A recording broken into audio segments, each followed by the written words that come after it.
चलिए जल्दी से एक बार मैं रिवाइज करवा देता हूं थोड़ा बहुत हमने क्या पढ़ा था चैप्टर नंबर 4 में।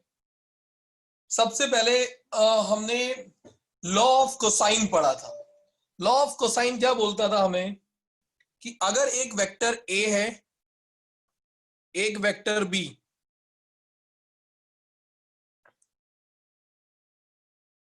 तो इन दोनों वेक्टर का जो रिजल्टेंट वेक्टर होगा वो इन दोनों के बीच में कहीं होगा। अब अगर वो रिजल्टेंट का मैग्नीट्यूड आपको निकालना हो तो आपने फॉर्मूला देखा था under root of a square plus B square plus 2ab cos theta, where theta is the angle between vector a and vector b. इसी एंगल को थीटा बोलते थे हम।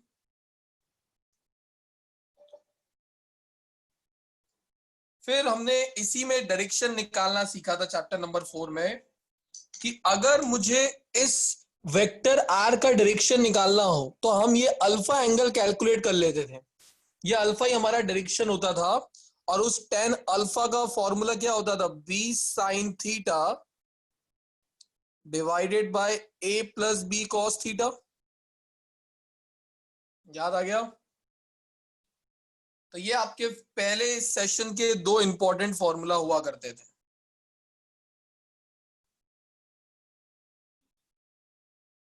फिर हमने जो न्यूमेरिकल पर्पस के लिए दूसरी इंपॉर्टेंट चीज पढ़ी थी वो था resolution of vectors. Resolution of vector बोलता था कि अगर एक वेक्टर ए एक रैंडम एंगल पर है एक्स एक्सिस के साथ तो हम इसके टुकड़े कर सकते हैं और उन्हीं टुकड़ों को इनके रेक्टेंगुलर कंपोनेंट्स बोला जाता था। तो एक टुकड़ा इसका एक्स एक्सिस पे मिला करता था हमें और एक होता था वाई एक्सिस पे। ये जो कंपोनेंट होता था ए एक्स उसका मैग्नीट्यूड होता था ए कॉस थीटा और ये इसका होता था ए साइन थीटा। याद है?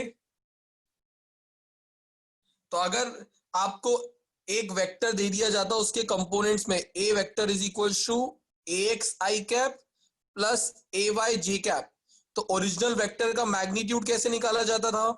Under root of A X square plus A Y square, ऐसे निकालते थे।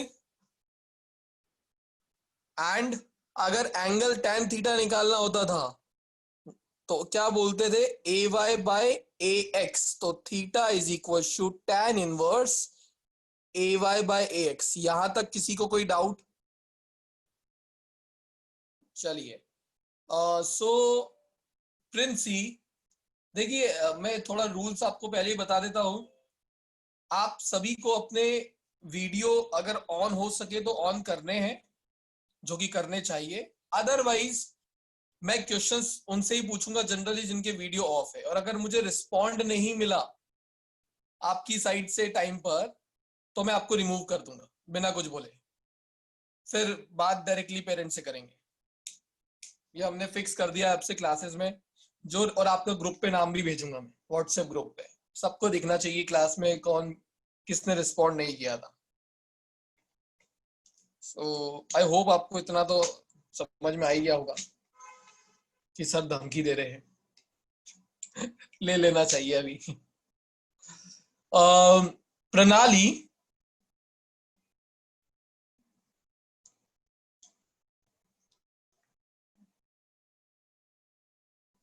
Yes sir. प्रणाली इसमें आई कैप और जे कैप क्या होता है?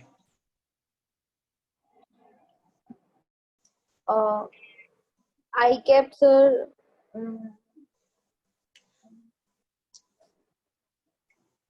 किसके ऊपर ये टोपी लगा दी जाती है? चोर के ऊपर। चोर बुलाता है टोपी। यार चैप्टर 4 का बेसिक है प्रणाली, कैप का मीनिंग तो पता होना चाहिए, नहीं तो यश बता देगा, है ना यश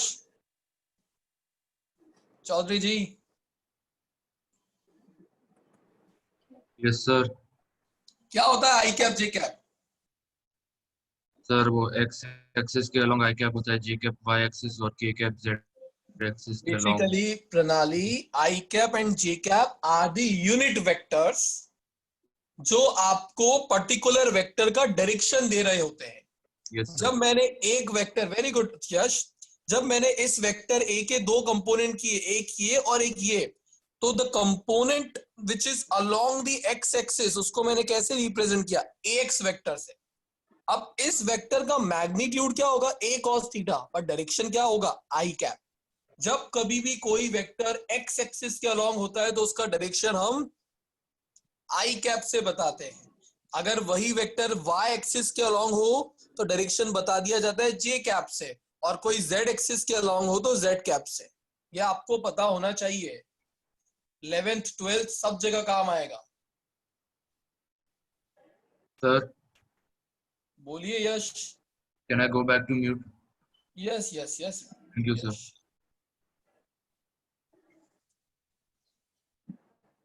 ऑलराइट, सो ये आपने बेसिक कुछ फॉर्मूले उधर पढ़े थे। फिर जो मेन फॉर्मूले आपने पढ़े थे वो थे आपके प्रोजेक्टाइल मोशन और यूनिफॉर्म सर्कुलर मोशन में। प्रोजेक्टाइल मोशन के अंदर जब भी कोई ऑब्जेक्ट प्रोजेक्टाइल मोशन कर रहा होता है, प्रोजेक्टाइल मोशन का मतलब जब आप उसको एक थीटा एंगल पर फेंक दो तो जो पाथ वो फॉलो करके जाता है उस पाथ को बोलते हैं, उस इस टाइप के मोशन को बोलते हैं प्रोजेक्टाइल मोशन, और जो ये पाथ फॉलो करता है उसको बोलते हैं उसकी ट्रेजेक्ट्री। अब आपने ये कुछ यहां पर चीजें डिराइव की थी कि ड्यूरिंग प्रोजेक्टाइल मोशन कोई भी ऑब्जेक्ट कितना मैक्सिमम हाइट कवर करता होगा उसका एक फॉर्मूला, कितना मैक्सिमम हॉरिजॉन्टल डिस्प्लेसमेंट कवर करता होगा उसको हम बोलते थे रेंज।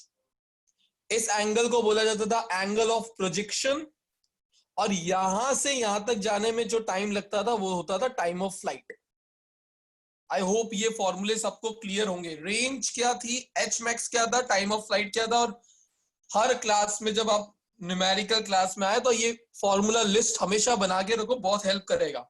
मेरी नहीं करेगा, आपकी ज्यादा करेगा, क्योंकि जब फॉर्मूले सामने होते हैं तो न्यूमेरिकल में क्या गिवन डेटा है वो इजी होता है। गिवन इतना है, फॉर्मूले में ये है, तो जो निकालना है वो इजीली दिखता है, आप देख पाते हैं। वैसे ही आपने यूनिफॉर्म सर्कुलर मोशन, चलो एक एक करके मुझे फॉर्मूले बताओ। सबसे पहले धीर, धीर मुझे रेंज का फॉर्मूला बताएगा। मुझे तो नहीं आता है, मैं ये मान के चलता हूं।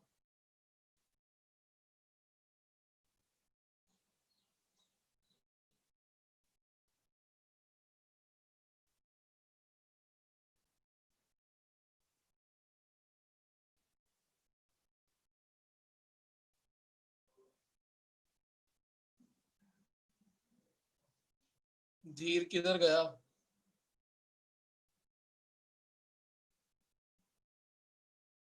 धीर तो लॉस्ट हो गया। Moksh, sir u square sin 2 theta by g। U square sine 2 theta by G जी, सही बोला मोक्ष ने। अच्छा, कभी कभी जरूरत पड़ने पर साइन 2 थीटा की वैल्यू रख दी जाती है, मतलब 2 साइन थीटा कॉस थीटा, तो आपको अपनी नीड के अकॉर्डिंगली कब इसको 2 थीटा रखना है, कब आपको 2 साइन थीटा कॉस थीटा रखना है, आप कर सकते हो। विश्वा, Yes, sir. विश्वा, what is the formula for maximum height?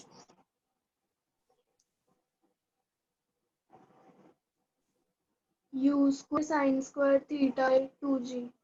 You square sine square theta by,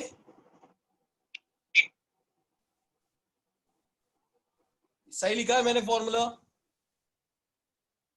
okay, बोल रहे हो तो मान लेता हूं। एंड टाइम ऑफ फ्लाइट का फॉर्मूला मुझे कुशल बताएगा। 2u sin theta upon g।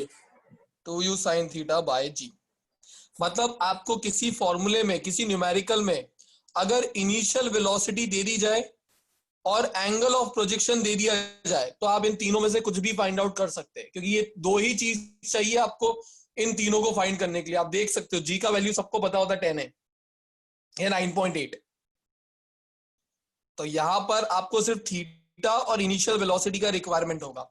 एक और फॉर्मूला हम डिराइव करते थे, इक्वेशन ऑफ ट्रेजेक्ट्री, बट वो कम यूज होता है इसलिए वो अभी हाल में लिखवा नहीं रहा हूं, पर आप लिख के रखेंगे। उदय वही बोलना चाहता था क्या? ओके ओके, हाँ सर। Sir Yes. एक और भी है, और बता दे, जल्दी बता दे। टाइम ऑफ मैक्सिमम हाइट वाली। टाइम ऑफ मैक्सिमम हाइट, पर उसका एक रिलेशन होता था ना कि जितना ऑब्जेक्ट को टाइम अपनी मैक्सिमम हाइट तक लगता है जाने में, उतना ही उसको नीचे आने में भी लगता है। तो time of flight is equal to twice of time to reach the projectile to its maximum height. हाँ सर। तो ये एक रिलेशन है, याद रख सकते हो। और फिर आपने सेंट्रीपिटल एक्सेलरेशन के लिए कुछ फॉर्मूले डिराइव किए थे। तो सेंट्रीपिटल एक्सेलरेशन के लिए first of all, what is the direction of centripetal acceleration? तो always acting towards the centre of the circular path, वो आपको पता होना चाहिए। फिर उसका फॉर्मूला क्या था? तो वो एक फॉर्मूला था v स्क्वायर बाय r, जिसमें v होती थी linear velocity, but we know that v r omega भी होता है, v is equal to r omega. तो अगर r ओमेगा को इधर रख दूंगा मैं, तो r square omega square by r से r कैंसिल, तो एक और फॉर्मूला बन जाता था सेंट्रीपिटल एक्सेलरेशन का in terms of angular velocity r omega square. तो ये दो फॉर्मूले आपको इसके भी याद रखने हैं। क्लियर है? चलिए, सो अब सभी अपने वो लिस्ट खोल के रखिए 20 क्वेश्चंस की, जो आपको गूगल क्लासरूम पे सिद्धनाथ सर ने एक अलग से टॉपिक बनाया हुआ है। रिवीजन क्लास, रिवीजन शीट करके कुछ होगा, जिसमें चैप्टर 4 का आपका 20 क्वेश्चन का पीडीएफ आपको भेजा हुआ है। तो अब मैं वो क्वेश्चंस आपको प्रैक्टिस करवा रहा हूं, और आई होप वो आप मुझे करवाओ मेरे बजाय। तो उसके लिए आपको क्वेश्चंस पहले सामने रखने पड़ेंगे, क्योंकि मैं रीड नहीं करूंगा, रीड आपको करना है, क्योंकि मेरे पास भी क्वेश्चंस खुले हुए नहीं हैं। So Uday, read question number 1। Sir, one of the rectangular component of a velocity of 80 km per hour is 40 km per hour. Find the other component. One of the rectangular component of velocity Of is 80 kilometre per our. मतलब velocity का एक component दिया हुआ है। Suppose करो कि ये vector है, इस वेक्टर के ये दो कंपोनेंट होते हैं, तो इनमें से एक कंपोनेंट दिया है 80 किलोमीटर पर आवर। रुक जाओ, वापस रीड करो उदय, मुझे भी खोल के तो रखना ही पड़ेगा question. Sir, one of the rectangular components of a velocity of 80 km per hour is 40 km per hour. Find the other component. अच्छा, तो 80 किलोमीटर पर आवर तो उसकी टोटल वेलोसिटी दी है, और उसका एक कंपोनेंट 40 किलोमीटर पर आवर दिया हुआ है। आई अगेन रिपीट, जब तक क्वेश्चन आपके सामने नहीं होगा तब तक आपको कुछ क्लियर नहीं होगा। तो आपको जो वो गूगल क्लासरूम में जाकर खोलना रहेगा। अगर नहीं है पता तो मैं बता देता हूँ एक बार और आपको कहाँ पर है।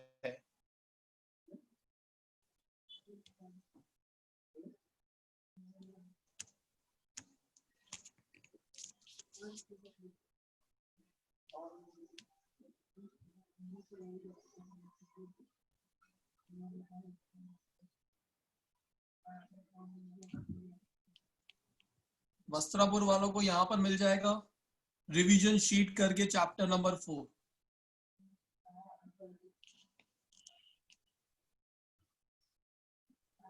ऐसे शीट है 20 क्वेश्चंस का। Thank you Mrinal. एंड जो दूसरी ब्रांच के उनको उनके ग्रुप में मिल जाएगा जाकर। साइंस सिटी साउथ भोपाल के लिए भी आपको मिल जाएगा यहाँ पर टॉप में रिवीजन शीट। तो इसमें जाने के लिए मैं आपको बोल रहा हूँ।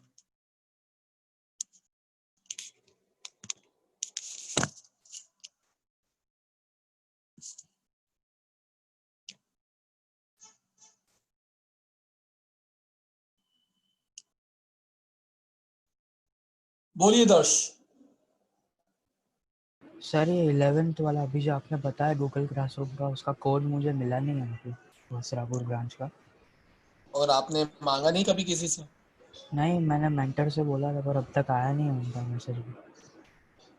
कौन है आपके मेंटर? निराली मैम। बट दर्श, उसमें तो डायरेक्ट सब्जेक्ट टीचर को ही अप्रोच करने का होता है कि हमने एक्चुअली पुराने ग्रुप में मैसेज डाला था कि आपको ये ज्वाइन करना है, पहला एरर तेरा निकला, तूने वो मैसेज नहीं पढ़ा। दूसरा, अभी तक गूगल क्लासरूम ज्वाइन नहीं किया है। सर मैंने फिजिक्स क्लस्टर 6 वाला ज्वाइन किया। वो तो ठीक है, दर्श ने हमारे साथ ज्वाइन कब किया है कीस्टोन? 1 मंथ हो गया अप्रॉक्स। 1 मंथ हो गया है। दर्श, उसका मैं कोड आपको बता देता हूँ, तो आप ज्वाइन कर लो, तो आपको भी वो शीट मिल जाएगी। आप वस्त्रापुर के हो तो।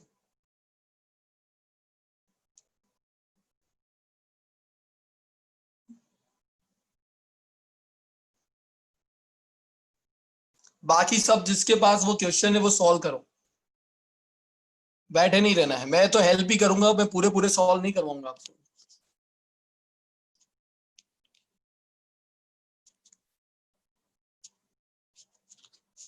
दिख रहा है हर्ष?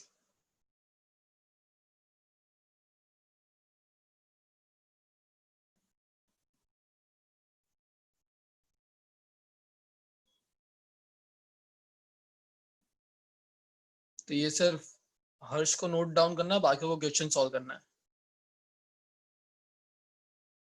आप सब जिस ग्रुप में हो, अब इसमें ग्रुप ऐड मत हो जाना, सब में सेम इंफॉर्मेशन आता है।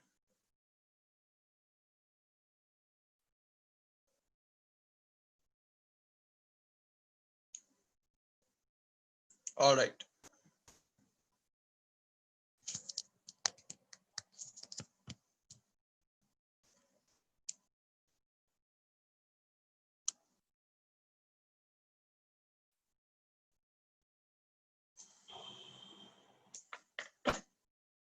चलिए। So one of the rectangular component of velocity of 80 kilometre per our. Question number 1, velocity आपको दे दी है 80 किलोमीटर पर आवर, उसमें से एक कंपोनेंट दिया है, कोई भी कंपोनेंट आप वो ले सकते हो। मैं एक्स कंपोनेंट ले लेता हूं, तो वो क्या है 40 किलोमीटर पर आवर। तो बताओ उसका वाई कंपोनेंट क्या होगा, अदर कंपोनेंट। अब अभी हमको पता है कि अगर ये वेलोसिटी होती लेट से वेक्टर में, तो इसका एक्सप्रेशन होता vxi cap plus vy j cap. तो मैग्नीट्यूड कैसे निकालते हैं इसका हम? Under root of vx square plus vy square. अब आपको मैग्नीट्यूड ये v कितना दिया 80, और एक कंपोनेंट x कितना दिया है 40 का स्क्वायर। आपको vy निकालना है, निकल जाएगा। इतना मैथ्स तो आप सब कर ही लेंगे। चलिए, तो नोट डाउन कर लो, ये आपको सॉल्व बाद में करना है, मैं आपको क्वेश्चन में हेल्प करते जाऊंगा। और कोई डाउट हो तो रेज हैंड कर देना, अदरवाइज लोअर रखना।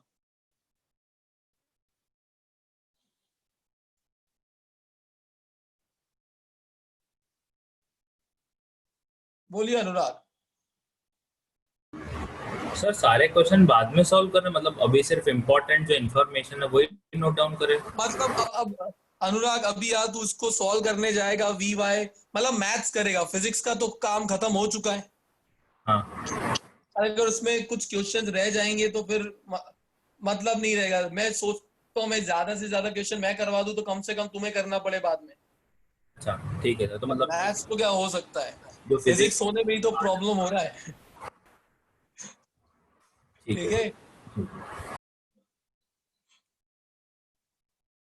हाँ, ये है कि कई बार डाउट है तो पूछ सकते हो, बट बाकी तो फिर स्क्वायरिंग बोथ साइड करोगे तो आपको वी वाई को सब्जेक्ट बना देना है, वी वाई निकल जाएगा।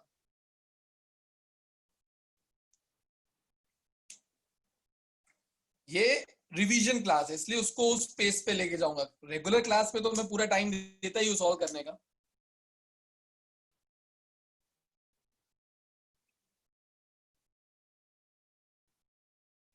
चलिए, क्योशा को कुछ डाउट है?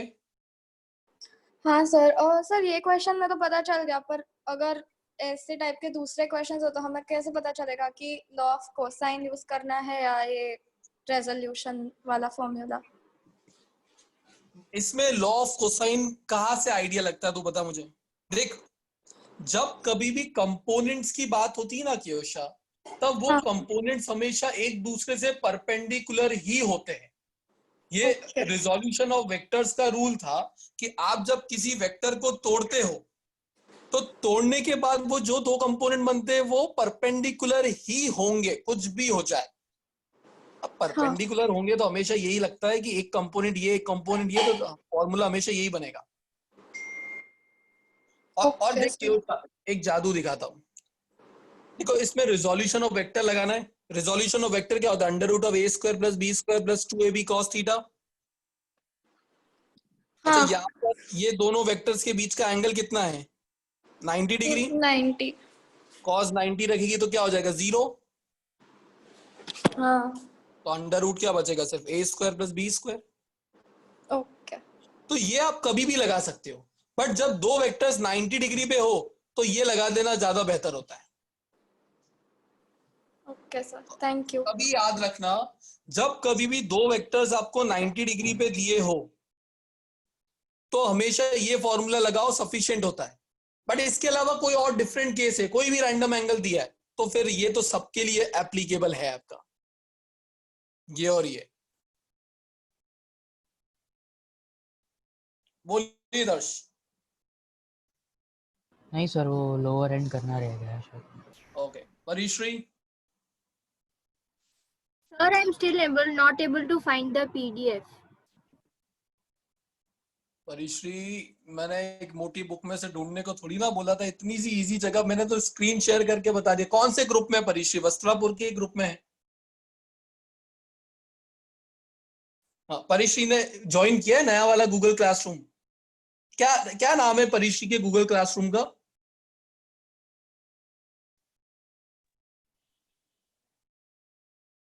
Physics 11th Vastrapur. Physics 11 Vastrapur. उसके क्लास वर्क सेक्शन में जाओगे तो नीचे नीचे एकदम बॉटम मोस्ट में रिवीजन शीट नहीं दे रखी है?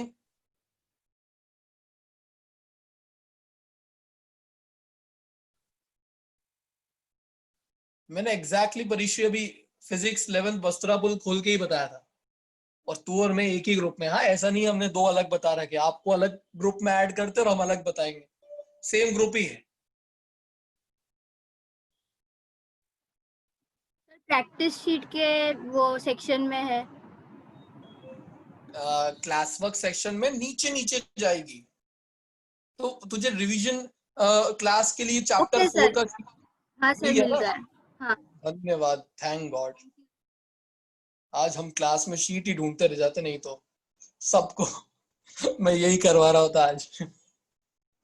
ठीक है, जल्दी खोल लीजिए फिर शीट। क्वेश्चन नंबर फर्स्ट हो चुका है खत्म, अब चलते हैं क्वेश्चन नंबर सेकंड पर।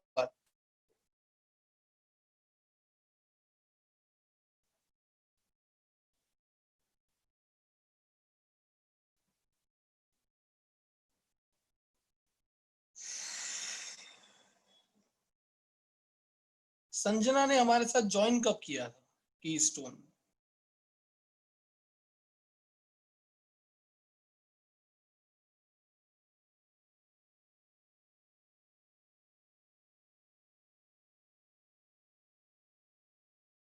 Sanjana? Yes sir. Alright, so आपने चैप्टर नंबर 4 नहीं किया हुआ है। Yes sir, not yet. ठीक है संजना, फिर अभी आप तो मैं क्वेश्चंस करवा रहा हूँ मुझसे, क्लास के बाद में एक बार बात करना। Okay sir, sure. चलिए क्वेश्चन नंबर 2।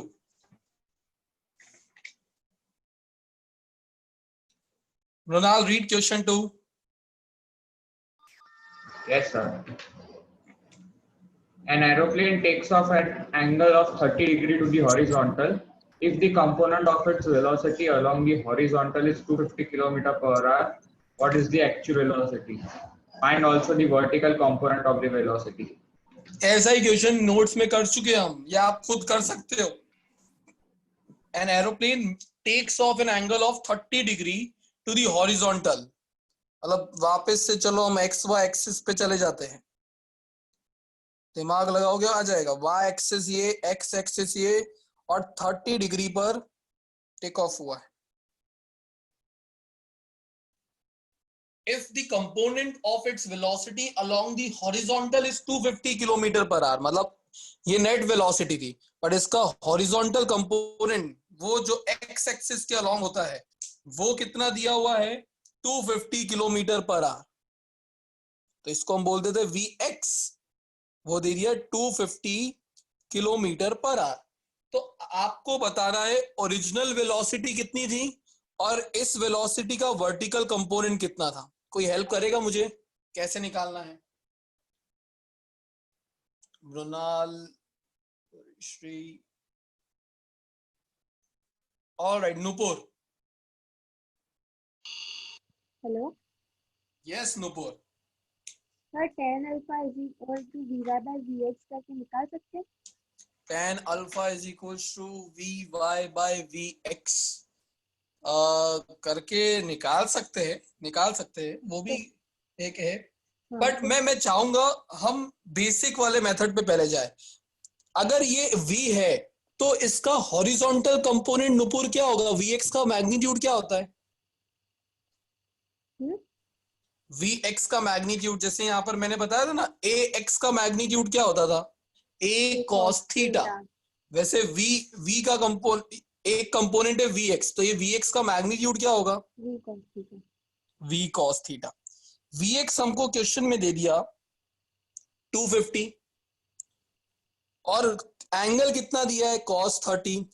अब cos 30 का वैल्यू होता है √3/2, तो हम यहां से मुझे ओरिजिनल वेलोसिटी मिल सकता है, तो v is equal to 250 into 2/√3 kilometres per hour. सबको क्लियर? ये तो कशिश, वर्टिकल कंपोनेंट का मैग्नीट्यूड क्या होगा? सॉरी सर, वर्टिकल कंपोनेंट का मैग्नीट्यूड का formula Kashish? Sir v sin theta directly.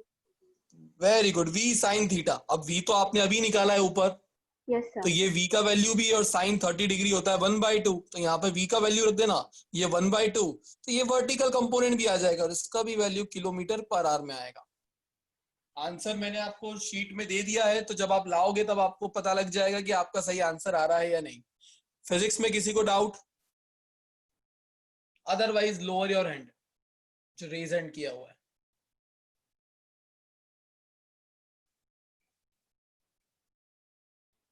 कुछ न्यूमेरिकल्स मैंने नीचे थोड़े टफ भी रखे हुए हैं, क्योंकि नोट्स से थोड़े बहुत एक लेवल ज्यादा रखा हुआ है, सो दैट आपको थोड़ा टफ आए तो आपको करना आना चाहिए।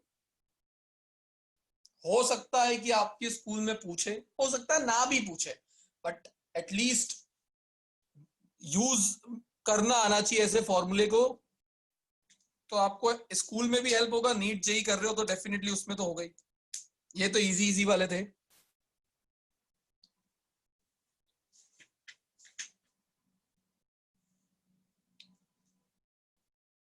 नेक्स्ट क्वेश्चन,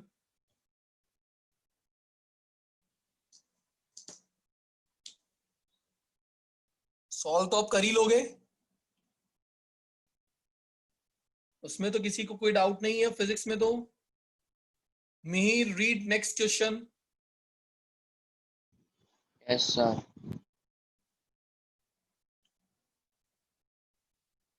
मिहिर म्यूट करके थोड़ी रीड किया जाता है।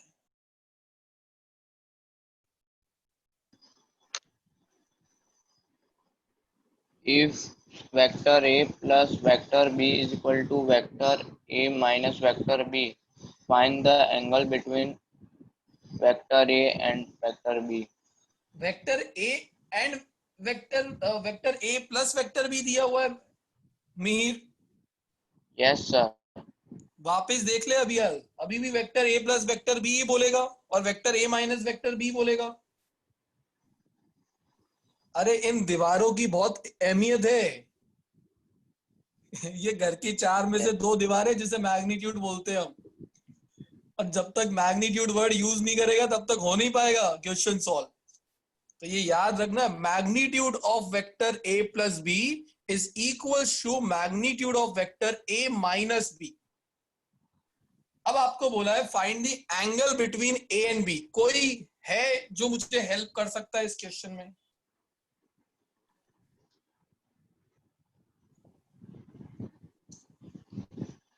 इसको करने के एक दो तरीके होते हैं, आप कुछ भी बताओ, हो सकता है।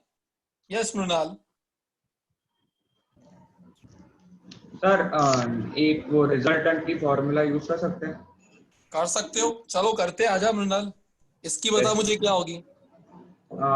Under root a square plus B square plus 2ab cos theta a square plus B square plus 2ab cos theta is equal to under root a square plus b square minus 2ab cos theta. Minus 2ab cos theta. Perfect. तो अब root क्या करें? Root हट गया। Yes, तो root तो a square and b square also cancelled. So 2ab cos theta equals to minus 2ab cos theta.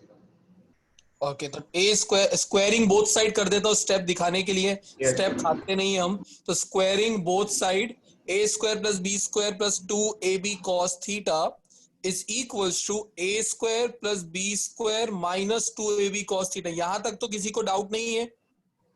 अब मीर, अगर तू ये मैग्नीट्यूड नहीं बोलता तो मृणाल को कैसे आइडिया लगता कि ये फॉर्मूला लगाना है? ये तो मैग्नीट्यूड था इसलिए उसने लगा दिया। ये कैंसिल आउट, ये कैंसिल आउट, ये माइनस 2ab cos थीटा इधर जाएगा तो क्या बन जाएगा? Plus 2ab cos theta. और एक तो ऑलरेडी वेट कर रहा था, जैसे ही आएगा मिलाकर क्या बना लेगा? 4ab cos theta. और इधर क्या बचेगा? जीरो। जीरो। 4ab जीरो के पास चला जाएगा तो खुद भी जीरो बन जाएगा, तो cos theta is equal to zero.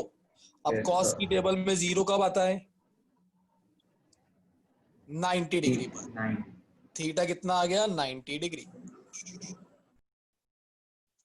समझ में आया? तो जब क्वेश्चन का मतलब क्या था कि जब दो वेक्टर परपेंडिकुलर होंगे तब a प्लस बी का मैग्नीट्यूड a माइनस बी के बराबर ही आएगा। क्योंकि देखो ना, अगर आप यहाँ पे cos की जगह 90 रख देते तो ये पूरा पार्ट जीरो हो जाता, ये भी पूरा जीरो हो जाता, तो under root of a square plus B square is equal to under root of a square plus B square बराबर आ जाता। बट वो तभी आएगा जब थीटा 90 होगा, अदरवाइज नहीं होगा। क्वेश्चन का लॉजिक क्लियर है? अच्छा, जा थम्स अप दो मुझे अगर क्लियर है तो।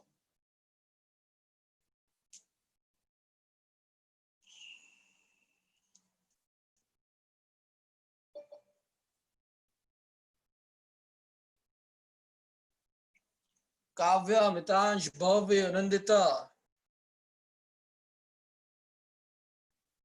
रोहित, देव,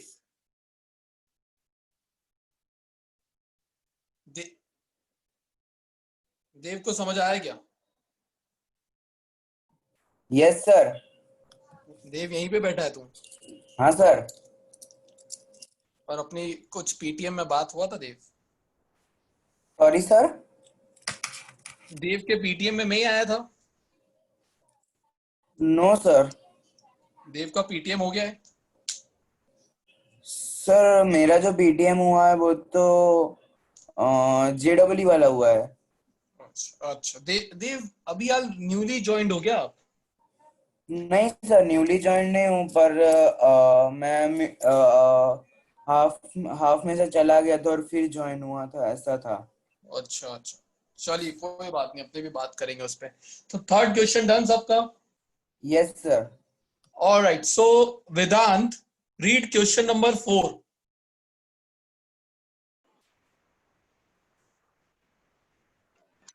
Determine the angles which the vector A is equal to phi I cap plus 0 j cap plus phi k cap. Make with x minus, y minus and z axis. Minus नहीं, वो z axis, y axis and x axis, वो x और axis के बीच का dash है। Okay sir. Okay, अच्छा सब question number 11 भी देखो एक बार। भव्य, रीड 11th क्वेश्चन। भव्य बोध। Yes, sir. What is the angle made by the vector A is equal to 2i cap plus 2j cap with x-axis? What is the difference between these two question, Bhavya? Sir, which is the second, sir? मतलब the first. Fourth and 11th question की बात की तो fourth question जो अभी हाल हमको वेदांत ने read करके दिया उसमें और अभी वाले क्वेश्चन में क्या डिफरेंस है? सर मतलब इसमें शायद ऐसा है कि वो x, y और z तीनों एक्सिस हैं पर इसमें सिर्फ x है। मतलब क्वेश्चन नंबर 11 में बोला है कि गिवन वेक्टर ने x एक्सिस के साथ कितना एंगल बनाया वो बताओ बस। बट क्वेश्चन नंबर 4 में इसी वेक्टर ने x के साथ कितना एंगल बनाया है, y के साथ कितना एंगल बनाया है और z के साथ कितना एंगल बनाया, ये तीनों पूछा है ना। अब मैं आपको इसका एक ट्रिक भी बताऊंगा, उससे पहले एक बार जो हमने ऐसा ही एक क्वेश्चन होमवर्क शीट में भी सॉल्व किया था, आई होप आपको याद नहीं है, मैं मान ही लेता हूं नहीं है तो अच्छा रहेगा।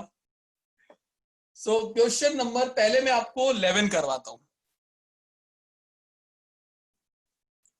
11th क्वेश्चन में आपको बोला what is the angle made by a vector, एक वेक्टर ए है, उस वेक्टर ने एक्स एक्सिस के साथ कितना एंगल बनाया था, 2i cap plus 2j cap. अब देखिए वेक्टर ने एक्स एक्सिस के साथ जो लेट से ये हमारा वेक्टर ए है और हमसे ये वाले एंगल की बात बोली जा रही है, हमको तो सिर्फ ए दिया हुआ है, तो लेट से एक्स एक्सिस का जो वेक्टर है वो है आई कैप। तो कॉस थीटा का फॉर्मूला आपने डॉट प्रोडक्ट से सीखा था, A dot B divided by A का मैग्नीट्यूड डॉट बी का मैग्नीट्यूड। ये मेरा डिस्कस करना फॉर्मूला में रह गया था, आई होप आपको याद है। A dot b equal to a b cos theta होता है। अब इसमें से एक vector a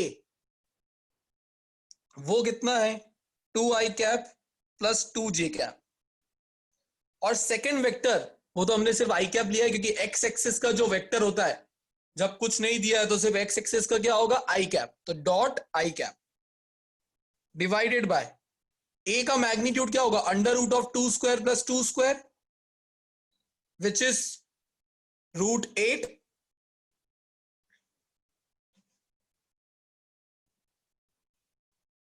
and I cap तो यूनिट वेक्टर है, उसका मैग्नीट्यूड क्या होता है 1,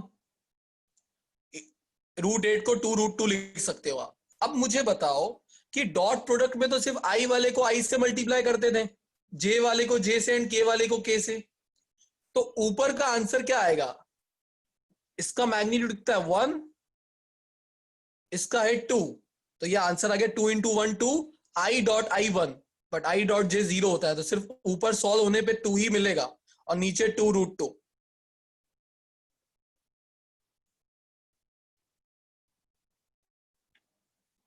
जिसको ये स्टेप में डाउट है प्लीज पूछिए, मैंने बेसिक डॉट प्रोडक्ट किया हुआ है।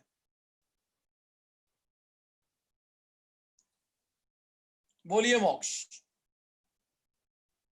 सर जो आपने 2i cap plus 2j cap है, तो सर उसका आपने मैग्नीट्यूड निकालने के वक्त सर वो √8 कैसे आया?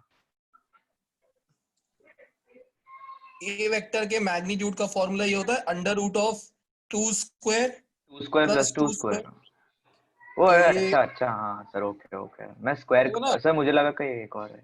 ना वही फॉर्मूला यूज किए मैंने। और सर वो बी वेक्टर 1 कैसे आया?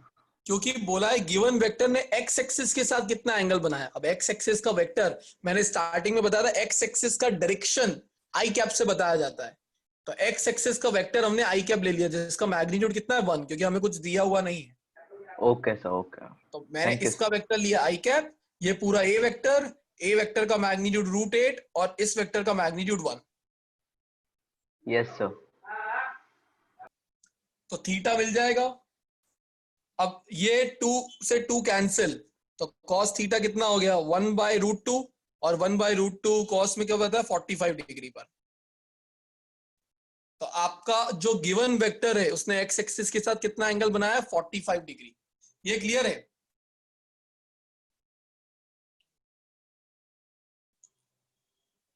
अब इसका एक शॉर्ट ट्रिक क्या होता है, अगर आपको यही चीज आती एमसीक्यू में,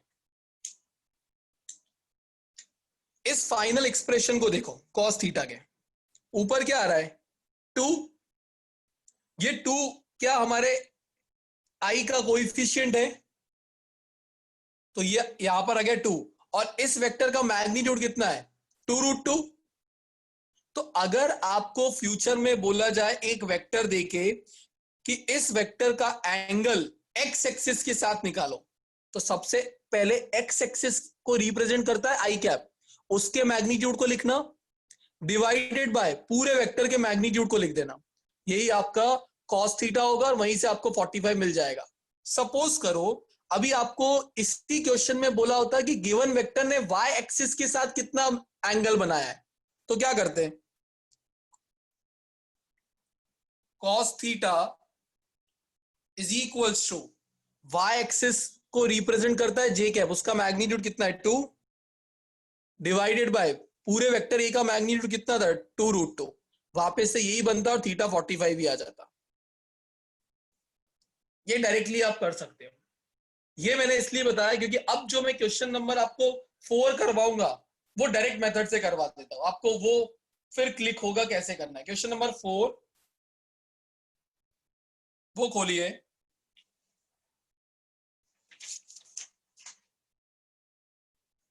उसमें बोला है एक वेक्टर ए है which is 5i cap plus 0j cap plus 5k cap, और बोला है इस वेक्टर ने x axis, y axis and z axis के साथ कितना एंगल बनाया होगा।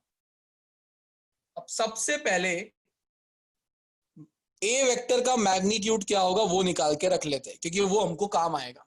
तो under root of ax square plus ay square plus az square, ax का वैल्यू क्या है 5, उसका स्क्वायर हो गया 25, ay कितना था 0 और वापस 25, तो ये कितना हो गया √50, या बोल सकते हैं 5√2। यहां तक कोई दिक्कत? अब मान लेते हैं कि x एक्सिस के साथ जो वेक्टर a ने एंगल बनाया है वो अल्फा है, y एक्सिस के साथ जो एंगल बनाया है वो बीटा है, और z एक्सिस के साथ जो एंगल बनाया है वो गामा है। तीनों को तो थीटा दे नहीं सकते, अलग अलग नाम देने पड़ेंगे, तो अल्फा बीटा गामा दे दिया। तो अब अगर मैं डायरेक्ट फॉर्मूला लगाता तो व्हाट इज कॉस अल्फा का वैल्यू, मैंने बोला था अल्फा किसके साथ बन रहा है एक्स एक्सिस के साथ, तो इस पूरे पार्ट में एक्स को कौन रिप्रेजेंट कर रहा है आई कैप, इसका कोएफिशिएंट क्या है 5 डिवाइडेड बाय 5√2, पूरे मैग्नीट्यूड से डिवाइड कर दो, 5 से 5 कैंसिल, अल्फा कितना आ गया वापस से 45 डिग्री। मतलब ये आपको मैं सिर्फ ट्रिक दे देता हूं, आपको कभी भी किसी वेक्टर का angle x y z axis के साथ निकालना है तो ऊपर cos alpha, cos theta, cos beta, cos gamma कुछ भी लिखो जिससे आप रिप्रेजेंट करना चाहते हो, इज इक्वल्स टू, अगर मैं एक्स एक्सिस के लिए निकालना चाहता हूं तो एक्स वाला coefficient divided by total magnitude जितना आया था।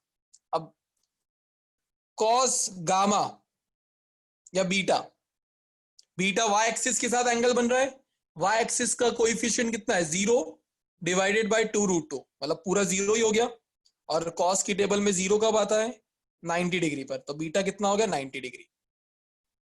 तो आपके गिवन वेक्टर ने 90 डिग्री का एंगल बनाया है वाई एक्सिस के साथ। सिमिलरली जेड एक्सिस के साथ कितना एंगल बनाया होगा तो उसको निकालने का formula cos gamma is equals to 5 divided by 5√2, 5 cancel, gamma वापस से कितना आ गया 45 डिग्री।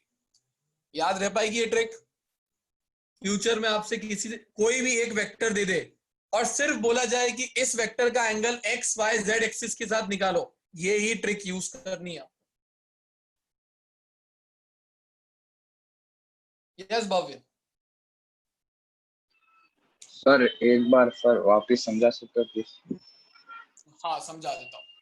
देखो इसका जो लॉन्ग मेथड होता है वो होता ही है, उसमें हम क्या करते हैं, हमें पता है कि a dot b a b cos theta होता है, तो कॉस थीटा क्या हो जाएगा a dot B divided by magnitude of a and b। अब पहला वेक्टर जो गिवन था वो एक ही जगह पे लिख दिया। दूसरा वेक्टर वो लेना होता है जिसके साथ एंगल निकालना है। एक्स एक्सिस के साथ एंगल निकालना था तो मैंने एक्स एक्सिस का वेक्टर आई कैप लिख दिया, डिवाइडेड बाय ए का मैग्नीट्यूड √8 और यूनिट वेक्टर का मैग्नीट्यूड तो 1 होता है। तो यहां से जब आप सॉल्व करोगे तो यहां पर i डॉट i 1 होता है, तो 1 इंटू 2 2 और i डॉट j 0 होता है, तो ये मल्टीप्लीकेशन 0 हो जाएगा। लिखने की जरूरत नहीं होती है अगर डॉट प्रोडक्ट आप लोगों ने अच्छे से समझा है तो सिर्फ यहाँ पर i वाले कोएफिशिएंट को ही i वाले से मल्टीप्लाई करना होता है, विच इज 2 इंटू 1 2, नीचे √8 मतलब 2√2। यहां से मुझे मिल गया 45। पर मैं बोल रहा हूं आपको ये सब करने की जरूरत पड़ेगी नहीं अगर एमसीक्यू है तो। ये तो लॉन्ग मेथड हो गया थ्योरी के लिए, बट अगर मैं आपको बोलूं कि यही एक वेक्टर दे दिया जाए और इसका angle x y and z axis के साथ निकालना है तो तरीका क्या होगा? मेथड होगा पहले तो गिवन वेक्टर का मैग्नीट्यूड निकाल के रख लो। अब अगर एंगल एक्स एक्सिस के साथ निकालना हो तो 5/5√2 कर देना, वाई एक्सिस के साथ निकालना तो 0/5√2 कर देना, और जेड एक्सिस के साथ निकालना तो 5/5√2 कर देना। इससे आपको एक्स वाई और जेड एक्सिस के साथ जो गिवन वेक्टर ने एंगल बनाया होगा वो मिल जाएगा। क्लियर है Bhavya? Yes sir, thank you sir. Alright. अरे यार क्या प्रॉब्लम है। उदय?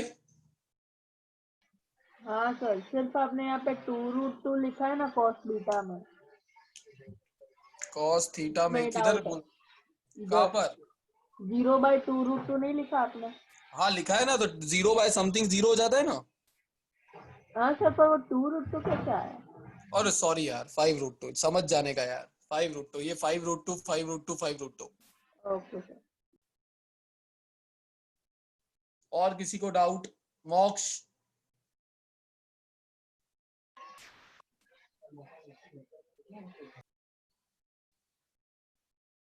शनोफी?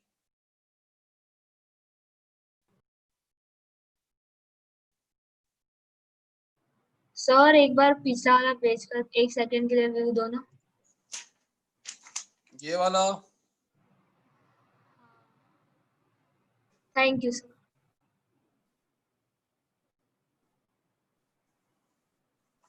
चलिए नेक्स्ट क्वेश्चन पे चलते हैं अब हम। So question number 1 done, 2 done, 3 done, 4 and 11 भी डन। 5 पे आ जाते हैं। क्वेश्चन नंबर 5 जो है वो आपके एनसीईआरटी का ही है, तो किसी ने अगर एनसीईआरटी भूले भटके के सॉल्व कर ली हो तो उसको ये जाना पहचाना क्वेश्चन लगेगा। चलिए सो कश इति रीड क्वेश्चन नंबर 5th।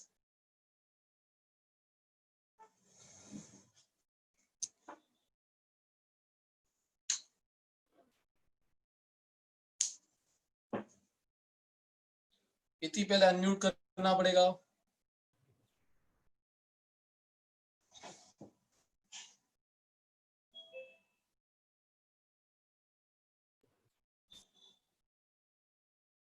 इति बार बार म्यूट करेगी कैसे चलेगा?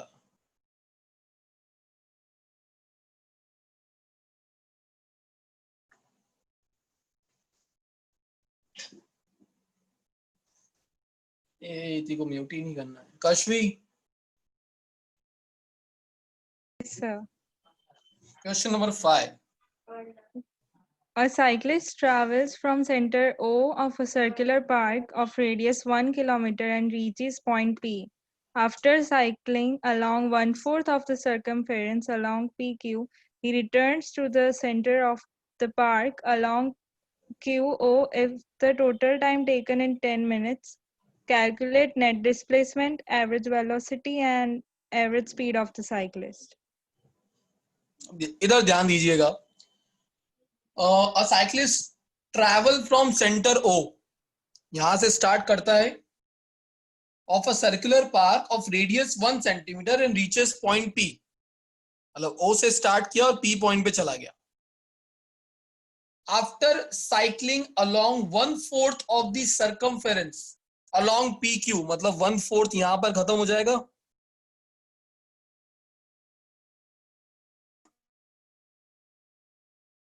he returns to the center of the park along OQ, मतलब यहां से वापस से यहां आ गया, तो ये उसके पाथ की ट्रेजेक्टरी मैंने बना दी है।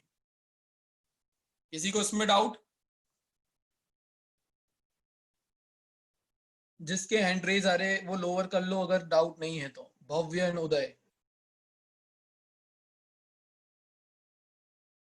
If the total time is 10 minutes,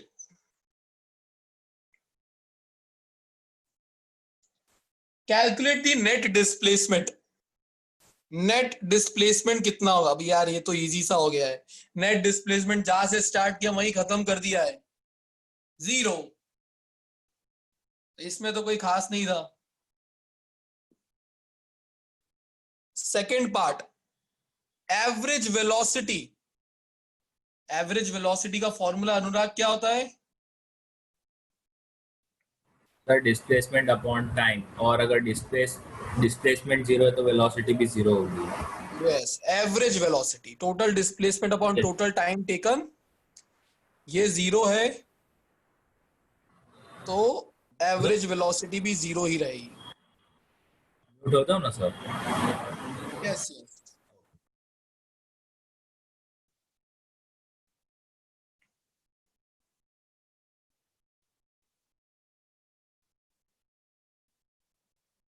ये मिनट्स को हम फ्यूचर के लिए कन्वर्ट करके रख सकते हैं।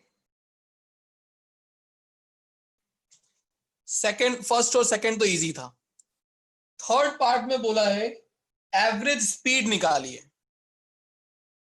अब एवरेज स्पीड का फॉर्मूला होता है total distance divided by total time taken. Total time तो 600 सेकेंड्स है, डिस्टेंस कैसे निकालें वही तो बता दो। यस दृष्टि।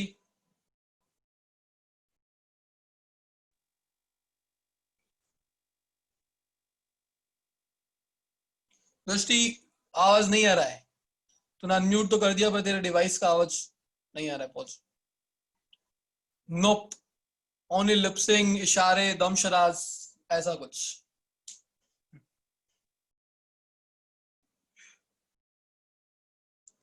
ईयर प्लग्स का इश्यू है थोड़ा।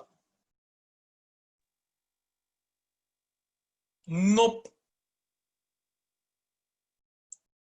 गिव अप ही करना पड़ेगा हमें।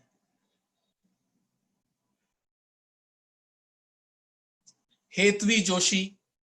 दृष्टि अपने तू कर तब तक, अगले क्वेश्चन में देखो मौका देता हूं, टाइम वेस्ट नहीं करते अपने तब तक। Hetvi. Yes Hetvi. Yes, sir. We can find the circumference of the Yes. circle, then Yes. divided by 4 because it is given 1/4 of the circle. So Yes. we'll get PQ, distance of an arc of PQ. Perfect. और 1 kilometre and 1 kilometre radius है तो वो add कर देंगे तो total distance आ जाएगा। Very good, very good Hetvi. Thank you sir. देखिए ये है 1 किलोमीटर, क्योंकि रेडियस दिया है तो ये भी 1 किलोमीटर होगा। तो उसने जो डिस्टेंस ट्रेवल किया उसमें 1 किलोमीटर और 1 किलोमीटर ये तो आने ही वाला है 2 किलोमीटर। ये एक्स्ट्रा डिस्टेंस और निकालना है। अब अगर पूरा डिस्टेंस वो कवर कर लेता तो हम बोलते उसने सरकमफेरेंस जितना किया, बट ये तो 1/4 ही है तो डिवाइड बाय 4। तो इससे आपको मिलेगा, तो टोटल डिस्टेंस की जगह मैं क्या लिखूंगा? पहले लिखूंगा 1 किलोमीटर या 1000, हम इसको ऐसा यूनिट में ही करेंगे तो 1000 प्लस ये वाला पार्ट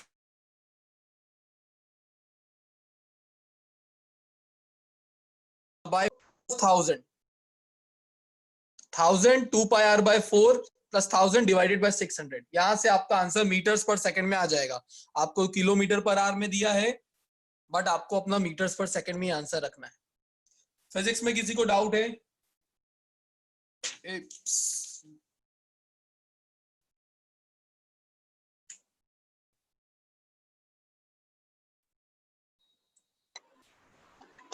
हेलो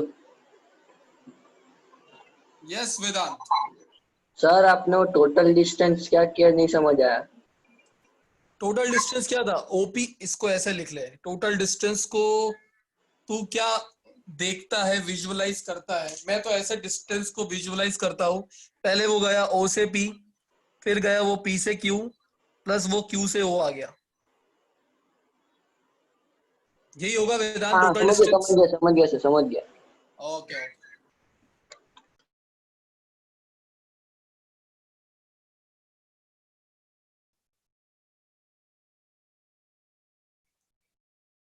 चलिए, सो क्वेश्चन नंबर 5 भी डन।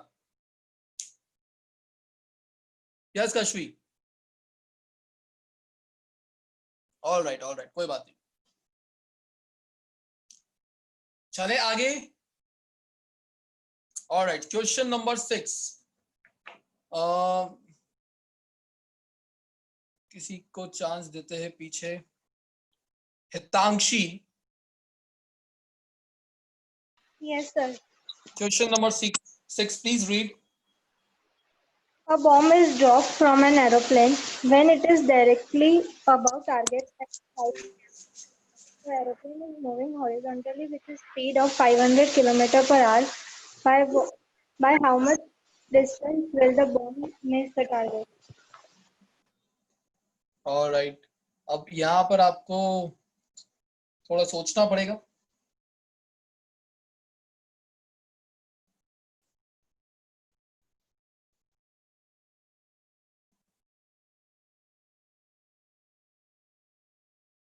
क्वेश्चन नंबर 6 आपका बॉम्ब इज ड्रॉप्ड वाला था ना, वही है ना? ठीक है। A bomb is dropped from an aeroplane when it is directly above a target of height 1000 meter. Diagram बनाने का ट्राई करो थोड़ा सा। The airplane is moving horizontally with a speed of 500 km per hour. By how much distance will the bomb miss the target?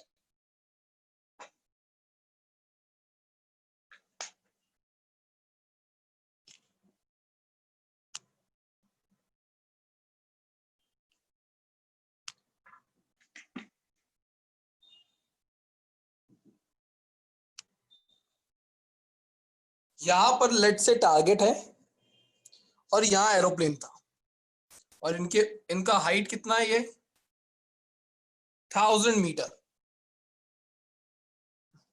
यहां से bomb को drop किया गया है, तो बॉम्ब जब ड्रॉप करेंगे तो वो इस तरीके से एक प्रोजेक्टाइल पाथ फॉलो करता हुआ पहुंचेगा। तो लगना यहां चाहिए था, गिरा है यहां पे, तो ये डिस्टेंस निकालना है। जहां पर एरोप्लेन का स्पीड दिया हुआ है आपको 500 kilometre per our.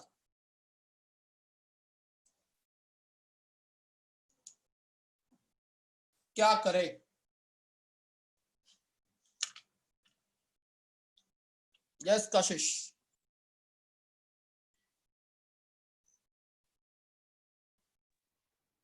Sir yes Kashish. Sir horizontal distance को टाइम ऑफ फॉल और ये हॉरिजॉन्टल स्पीड से मल्टीप्लाई कर देता। हॉरिजॉन्टल डिस्टेंस को टाइम ऑफ फॉल, जो टाइम से गिरा, और उसको स्पीड से मल्टीप्लाई कर देता। तो मतलब आप बोल रहे हो कशिश पहले टाइम निकालना पड़ेगा कि ये बॉम्ब कितनी देर पर ग्राउंड में पहुंचने वाला है।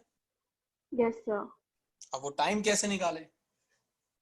Sir √2h/g। √2h/g। सही है, 2h/g। पर ये आया कैसे formula Kashish? Sir horizontal distance direct मैंने किया। मतलब एक फॉर्मूला है, सेकंड इक्वेशन ऑफ मोशन से आता है। वेरी गुड कशिश। इसमें अपने को करना क्या है कि सबसे पहले हमने जब प्रोजेक्टाइल मोशन पार्ट पढ़ा था तो मैंने आपको बताया था कि अगर एक ऑब्जेक्ट को क्लिफ पे से फेंका जाता है और ये क्लिफ का हाइट दिया हो तो आप उसके जमीन तक पहुंचने का टाइम निकाल के रख सकते हैं। मुझे याद है, अगर मैंने पढ़ाया था, मैं ये बताता हूं, 3-4 क्वेश्चन ऐसे मैंने करवाए थे। तो मैंने बोला था फॉर वर्टिकल मोशन, ये जो वर्टिकल मोशन है, अगर मैं सेकंड इक्वेशन लिखता तो वो क्या होती है? SY is equal to UYT plus half AYT square. Initially जो वेलोसिटी है वो हॉरिजॉन्टल है, there is no vertical velocity initial, वो तो 0 है। तो ये वाला पार्ट हो जाएगा 0। वर्टिकल कितना डिस्प्लेसमेंट कवर किया, 1000 प्लस हाफ एक्सेलरेशन आपका 9.8 टाइम टी स्क्वायर। तो यहां से कशिश वो फॉर्मूला बनता है √2 इंटू 1000, दैट इज 2h/g वाला।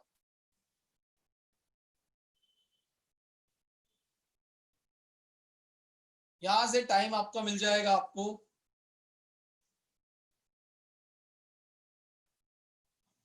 सॉल्व करके, ये 4.9 इतना कुछ हो जाएगा।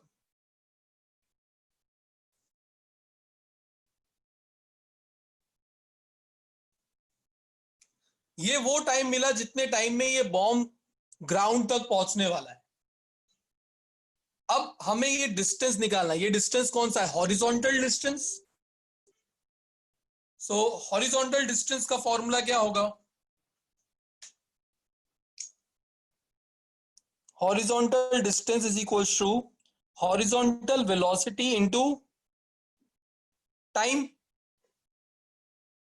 अब हॉरिजॉन्टल डिस्टेंस x है, हॉरिजॉन्टल वेलोसिटी कितनी थी 500 kilometre per hour. Kilometre per hour को मीटर्स पर सेकंड में कन्वर्ट करना पड़ेगा, तो 500 इंटू 5/18 इंटू टाइम कितना निकला 100/7। ये आपको आपका डिस्टेंस मीटर्स में मिल जाएगा। क्लियर है?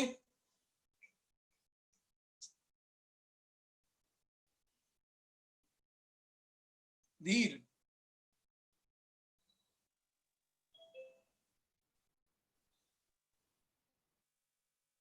बोलिए धीर।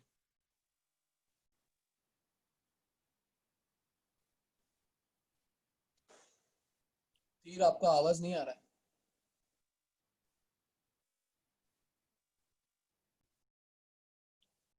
अनुराग, सर ये लास्ट वाला इक्वेशन हमने नहीं आली, हॉरिजॉन्टल डिस्टेंस को हमने हॉरिजॉन्टल वेलोसिटी इनटू टाइम लिखा, लेकिन सर वेलोसिटी तो ऊपर वाली है, तो सर नीचे का डिस्टेंस। अरे अनुराग, वेलोसिटी इनिशियल देखना होती है कि ये प्रोजेक्टाइल मोशन में कभी भी हॉरिजॉन्टल वेलोसिटी चेंज नहीं हो रही होती थी, वर्टिकली चेंज होती है। हाँ, यस। तो हमेशा जब ये डिस्टेंस निकालना हो, ये जो आगे का डिस्टेंस ये कवर कर रही है वो किसकी वजह से कर रही है, उसकी हॉरिजॉन्टल वेलोसिटी की वजह से।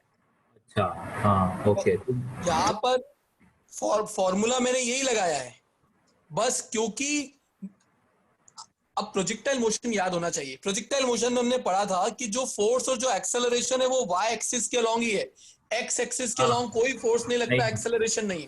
तो ये पूरा पार्ट 0 हो जाता है। यस। फिर फॉर्मूला क्या बनता है, distance is equal to speed into time. Distance is equal to speed या वेलोसिटी इनटू टाइम। अब क्योंकि हॉरिजॉन्टल निकाल रहा था तो डिस्प्लेसमेंट भी हॉरिजॉन्टल, वेलोसिटी भी हॉरिजॉन्टल, और टाइम तो दोनों के लिए सेम ही होता है, तो टाइम इधर आ गया। हाँ, okay sir, thank you sir, got it. Bhavya, sir. Yes Bhavya. हाँ सर, सर वो पूछना था मेरे को कि सर ये हॉरिजॉन्टल वेलोसिटी में 5/18 कैसा आया? भव्य, ये किलोमीटर पर आवर में दी हुई है। Yes sir. और मैं उसको मीटर्स पर सेकंड में रखना चाहता हूँ क्योंकि मैंने टाइम SI यूनिट में रखा हुआ है। तो किलोमीटर पर आवर को मीटर्स पर सेकंड में कन्वर्ट करने का ये मल्टीप्लाइंग फैक्टर होता है 5/18, पता है ये? यस सर, समझ गया। सॉरी सर, वही किया और कुछ नहीं किया। और सर वो दूसरा था कि आपने जैसे अभी बोला कि आपने टाइम को सर मीटर्स पर सेकंड में किया, तो सर ये 9.8 ये 100/7 कैसे आया? ये सॉल्व करके यार, मैंने तो और ऐसे कर दिया, तू तेरे हिसाब से कर सकता है। ठीक है सर, ओके, थैंक यू वो सर। तेरे ऊपर, तुझे जैसे सॉल्व करना है तू करके रख। ठीक है सर, मैंने बोला ना, Thank you, मैथ्स sir. आपके ऊपर है, आपको मैथ्स में जो करना है करो, फिजिक्स मेरा काम समझाना है वो मैं समझा दूंगा। तो ये टाइम का ये फॉर्मूला कैसे आया वो फिजिक्स की बात थी, √2h/g जैसा हमको बताया। उसके बाद सॉल्यूशन आपके ऊपर है, आपको जैसे करना है आप कर सकते। डन, चलिए। सो 1 डन, 2 डन, 3, 4, 11, 5। 6th क्वेश्चन था ये भी डन। 7th क्वेश्चन पे आते हैं। Yash Joshi, read question number 7। A body is projected horizontally from the top of a cliff with velocity 9.8 meter per second. What time elapses before horizontal and vertical velocities become equal? A body is projected horizontally from the top of the cliff. तो ये ऐसा ही जो question, एक Cliff है, यहां से एक body को लेट से फेंका गया। बॉडी इज प्रोजेक्टेड हॉरिजॉन्टली, तो ये हॉरिजॉन्टली उसको फेंका गया है with the velocity of 9.8 metre per second. तो ये आपको 9.8 मीटर्स पर सेकंड दे दिया है। अब आप बताओ कितने देर के बाद ऑब्जेक्ट की horizontal and vertical velocity same हो जाएगी। हॉरिजॉन्टल मोशन के लिए आपको पता होगा यूएक्स का वैल्यू वीएक्स के बराबर ही होता है, क्योंकि हॉरिजॉन्टल मोशन में वेलोसिटी कभी चेंज होती ही नहीं है प्रोजेक्टाइल मोशन में। तो जो इनिशियल थी वही फाइनल भी रहेगी 9.8। बट वर्टिकल वेलोसिटी इनिशियली 0 थी, बट धीरे धीरे ये आगे जाएगा तो वर्टिकल कंपोनेंट बढ़ता है। तो बताओ किस वक्त Vy का वैल्यू भी 9.8 मीटर पर सेकेंड ही हो जाएगा, मतलब Vx का वैल्यू Vy के बराबर हो जाएगा। This is the question. Question में डाउट है तो पूछिए। बोलिए मिहिर।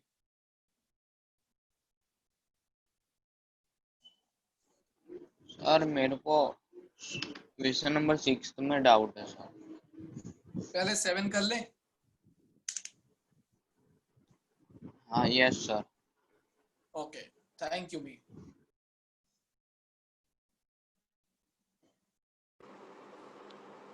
सर इसमें आप फिर से समझाओगे प्लीज, ये uy 0 कैसे होगा? इसलिए मैंने बोला था कि थ्योरी वाला पार्ट जब नहीं देख के सर आओगे। किया था। प्रोजेक्टाइल मोशन में जब इनिशियली किसी को हमने हॉरिजॉन्टल डायरेक्शन में फेंका है तो उसकी इनिशियली वर्टिकल डायरेक्शन की वेलोसिटी क्या होगी? 0। तो इनिशियल वेलोसिटी ये हो गया ux, बट uy 0 है। बट जैसे जैसे अब ये ऑब्जेक्ट आगे जाएगा ux का वैल्यू, मतलब final velocity along x axis तो चेंज नहीं होने वाली है, बट धीरे धीरे ये जो वर्टिकल कंपोनेंट जो इनिशियली 0 था वेलोसिटी का, ये गेन होने लगता है। तो ये इसलिए मैंने बोला कि इनिशियल वेलोसिटी y एक्सिस के अलोंग 0 है और इनिशियल वेलोसिटी x एक्सिस के अलोंग 9.8 है। अब x एक्सिस की वेलोसिटी पूरे प्रोजेक्टाइल मोशन में कभी चेंज नहीं होती, तो ux का वैल्यू भी फाइनल वेलोसिटी के बराबर होगा, तो vx ux बराबर है। बट जो इनिशियल वेलोसिटी वर्टिकल एक्सिस के अलोंग 0 थी वो धीरे धीरे अपनी वैल्यू बढ़ाएगी। तो कितनी देर के बाद उसका वैल्यू 9.8 हो जाएगा, मतलब हॉरिजॉन्टल के बराबर हो जाएगा, वो टाइम निकालना है आपको। Okay sir. ये जितनी भी चीज मैंने अभी बताई है ये बेसिक प्रोजेक्टाइल मोशन है जो वीडियो में बताया। तो अगर आपको प्रोजेक्टाइल में किसी को कोई डाउट है, एक बार वापस से प्रोजेक्टाइल मोशन के वीडियो जाके देखिए। अब फॉर्मूला ही लगाना है बस, Vy is equal to uy plus ayt। Vy का वैल्यू कितना चाहिए हमें? 9.8। ये बराबर बोला उन्होंने। क्वेश्चन आप पढ़ सकते हो, what time elapses before horizontal and vertical velocity become equal, मतलब कितने टाइम के बाद Vy Vx के बराबर हो जाएगा। तो Vy का वैल्यू अगर Vx के बराबर चाहिए तो कितना रखना पड़ेगा? 9.8। uy 0, ay का वैल्यू 9.8 टाइम t, 9.8 से 9.8 कैंसिल, t कितना है? 1 सेकेंड। मतलब फेंकने के 1 सेकेंड बाद ही वर्टिकल और हॉरिजॉन्टल वेलोसिटी सेम हो जाएगी, 9.8 मीटर पर सेकेंड, 9.8 मीटर पर सेकेंड।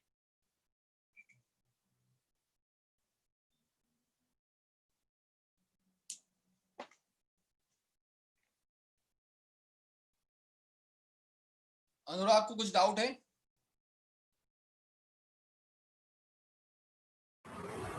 सर हमने ux 9.8 लिया था तो यहाँ पर 0 क्यों हो गया?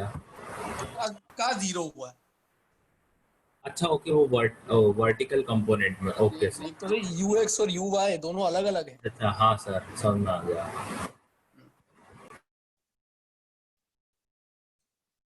डन। सो 7 डन। चलते 8th क्वेश्चन पे। Rohit read. Yes, sir.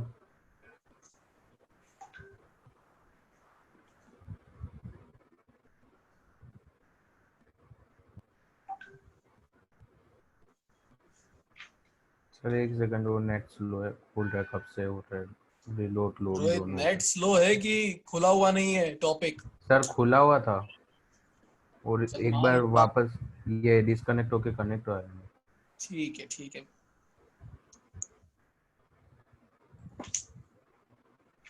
A body of mass 10 kg revolves in a circle of diameter 0.40 m, making 1000 revolutions per minute. Calculate its linear velocity and centripetal force acceleration. ये तो Centripetal easy है। acceleration. Rohit given data बताओ क्या क्या है? Given data में है मास है 10 kg, ऑलराइट, मास है 10 kgs, डायमीटर है 0.40 मीटर, तो डायमीटर 0.4 मीटर हुआ तो रेडियस कितना हो जाएगा? रेडियस हो जाएगा 0.4 हो जाएगा प्लस 1.2 समथिंग होगा 1.8 रोहित 0.4 का हाफ कितना होता है?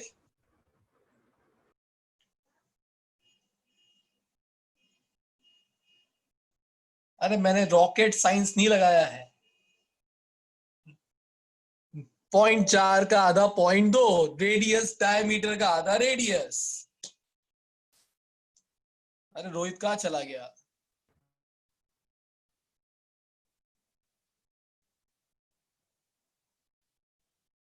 आगे क्वेश्चन में आपको दिया है 100,000 रिवोल्यूशन पर मिनट।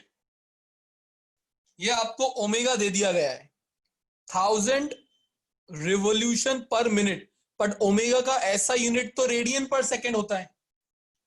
तो रिवोल्यूशंस को रेडियन में कन्वर्ट करने के लिए 2 पाई से मल्टीप्लाई करना होता है और मिनट्स को सेकेंड में डिवाइड बाय 60। तो यहां से आपको ओमेगा मिल जाएगा रेडियंस पर सेकेंड में। Calculate its linear velocity. Linear velocity का फॉर्मूला क्या होगा?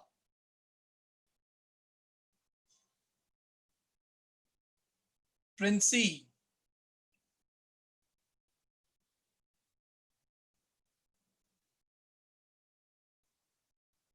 प्रिंसी,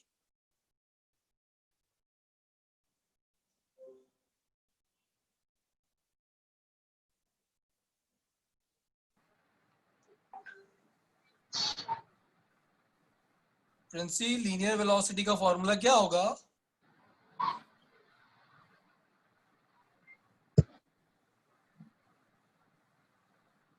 प्रिंसी आवाज नहीं आ रहा।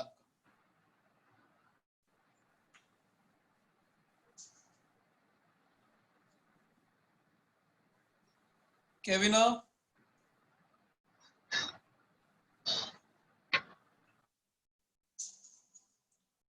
बैंड बजा है प्रिंसी, आवाज तो नहीं आ रहा है। टक टक टक। केविना,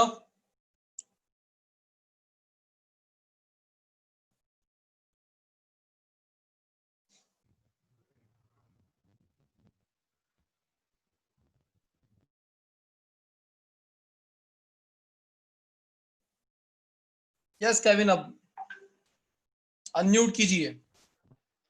Yes, sir. Kevina, what is the formula of linear velocity?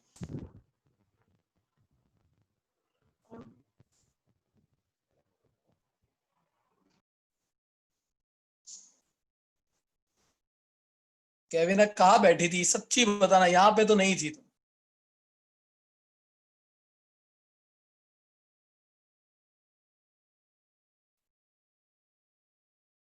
सही बात नहीं केविना ये। Kashvi R into omega. V is equal to R omega. अरे बेसिक फॉर्मूला पढ़ा था, R का वैल्यू 0.2, ओमेगा अभी आपने निकाला होगा यहाँ से, ये हो जाएगा 100/3 पाई।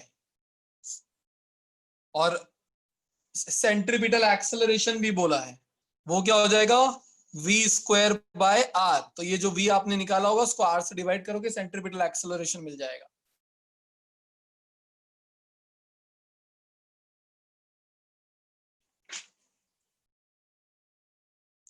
मैंने स्टार्टिंग में ही बोला था यहाँ पे रहना, अदरवाइज मैं वैसे भी call लगवाऊंगा।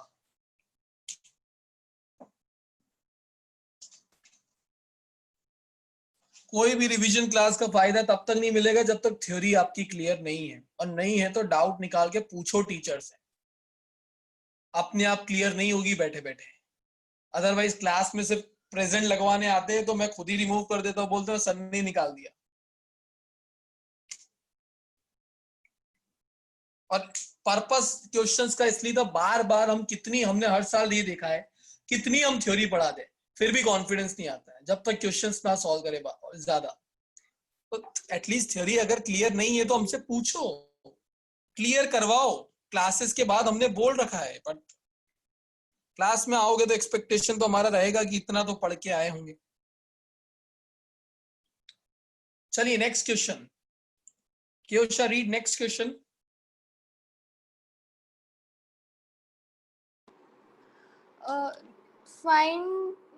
One second, sir. Find the magnitude of the centripetal acceleration of a particle on the tip of a fan blade, 0.3 meters in diameter, rotating at 1200 revolution per minute. Easy है ये तो, वही हो गया वापस से। Find the magnitude of centripetal acceleration of a particle on the tip of the fan blade, 0.3 meter in diameter, rotating at, diameter दिया है, ओमेगा दिया हुआ है, आपको सेंट्रीपिटल एक्सेलरेशन निकालना है, ये निकालना है, ये सब आपके सामने है। ये क्वेश्चन मैं नहीं करवाऊंगा, या आप ही को करना है, सेम एग्जैक्ट सेम क्वेश्चन है। वापस से डायमीटर दिया हुआ है आपको, ओमेगा दिया हुआ है, आप ये सब निकाल सकते हैं।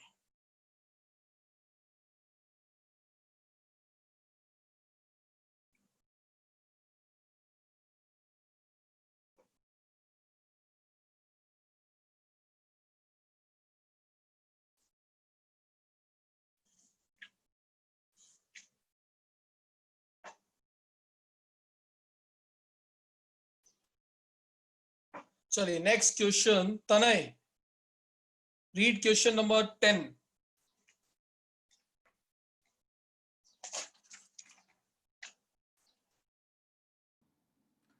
Sir, actually, I don't have the assignment right now. Why?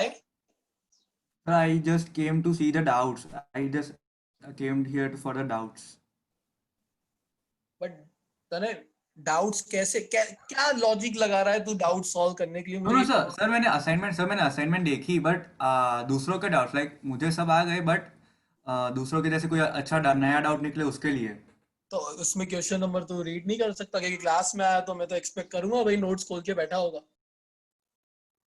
तो जज थोड़ी ना करने आया बाकियों को, सर कैसा पढ़ा रहे या स्टूडेंट क्लास में ध्यान कैसा दे रहे, सुपरविजन के लिए थोड़ी बुलाया तने मैंने क्लास में। नहीं सर, ऐसे नहीं सर कोई नया डाउट निकले वैसे। ये तूने क्वेश्चंस 20 के 20 सॉल्व कर लिए तने? Yes sir. तो अब क्लास में आया तो मैं आया है तो मैं रीड करवा ही सकता हूँ। हाँ सर, बट सर वो डाउट्स के लिए आया था। कल की क्लास में किए थे ये क्वेश्चन सॉल्व सब? सर मैं कल की क्लास में था ही नहीं। तो खुद से कर लिए 20 जितने भी सब क्वेश्चंस हैं? Yes sir. अभी कुछ आगे नहीं बोल रहा हूँ, बट नेक्स्ट टाइम से याद रखना, क्लास में हो तो नोट्स। Sure sir. हाँ। Alright, so Prince,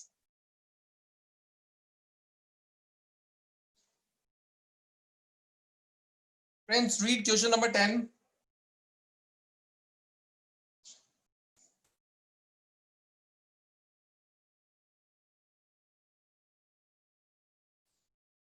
friends, read करने का बोलूंगा तो मैसेज में यस सर लिख के क्या करेगा? अनम्यूट कर और रीड कर दे। अब तो मैंने परमिशन भी दे दिया है। What problem friends, what? मस्ती करने आए क्लास में।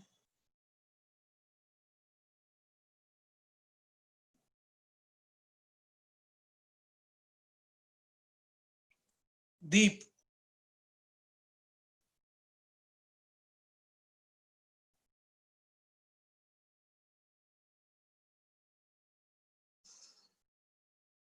Mr. Deep Shah. Yes, sir. Read question number 10. Yes, sir. Prove that maximum horizontal range is 4 times the maximum height attained by the projectile when fired at an inclination so as to have maximum horizontal range. Prove करना है कि R max का जो value होगा वो 4 times of maximum height होगा। ये आपको प्रूव करना है। Yes, sir.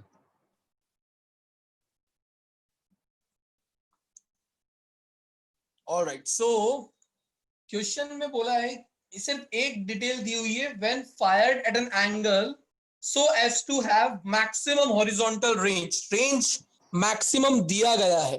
अब रेंज का फॉर्मूला होता है u square sine 2 theta bye g। But अगर मैं r मैक्सिमम की बात करूं तो r मैक्सिमम कब होगा? जब साइन कंपोनेंट हो जाएगा 1। साइन कंपोनेंट 1 कब होगा? जब थीटा हो जाएगा 45। तो मैक्सिमम रेंज कितना मिलेगा? u square by g। Wait करो, थोड़ा बहुत ये स्क्रीन का फोकस जा रहा है।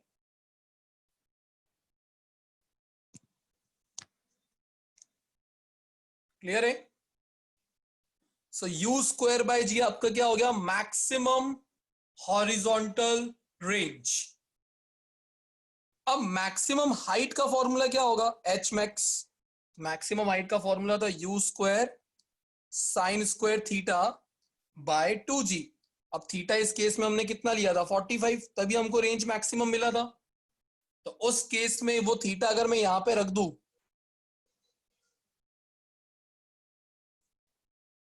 साइन 45 का वैल्यू होता है 1/√2। स्क्वायर करेंगे 1/2, तो u स्क्वायर बाय 2 × 2 4g ऐसा बन जाएगा।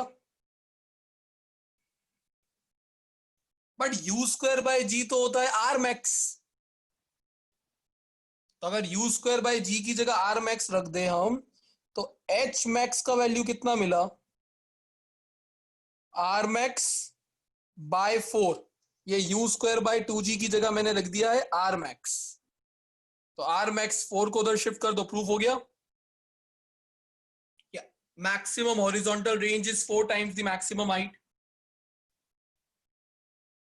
बोलिए अनुराग।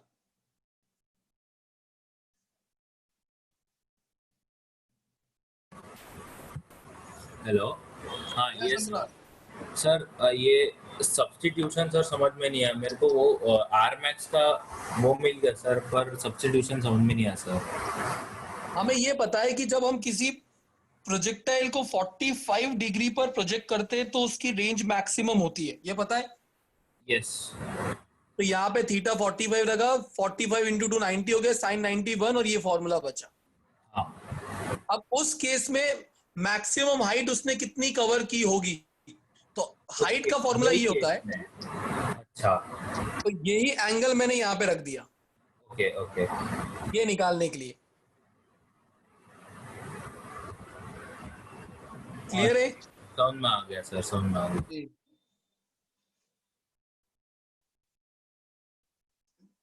डन। 1 to 11 क्वेश्चन हो चुके हैं, डन। अब बाकी के क्वेश्चंस ट्राई करना, और ना आए तो फिर एक ही ऑप्शन है आपके पास, सिद्धनाथ सर, अभिनव सर, लीना मैम, उनको भेज देना, वो आपको हेल्प करें, बट सॉल्व करना। अच्छे क्वेश्चंस हैं, अभी टाइम हमारे पास कंप्लीट बचा नहीं है, बट वो क्वेश्चंस अच्छे हैं, थोड़े टफ, थोड़े बहुत नोट से एक लेवल ऊपर होगा, बट आप सभी को वो होम एज अ होमवर्क करके रखना है। जब हम आपको सबमिट करने के लिए देंगे, आपको वहां पे सबमिट करना है पूरा 4 का 20 क्वेश्चन का होमवर्क शीट, तो करके रखिएगा। All right everyone, bye bye. Bye sir, good night sir. Bye sir, good night sir. Bye, sir. Bye sir. Bye bye bye. Sir, yes yes. sir, next class में क्या करवाना है? अब next class में आपका, अब इस वीक तो कोई क्लास है नहीं, वो गुजरात बोर्ड के लिए हमने एक रखा हुआ है। आपके टाइम टेबल में आपको ऐसा दिखेगा, बट अगले क्लास में चैप्टर 6 लिखा हुआ है क्या?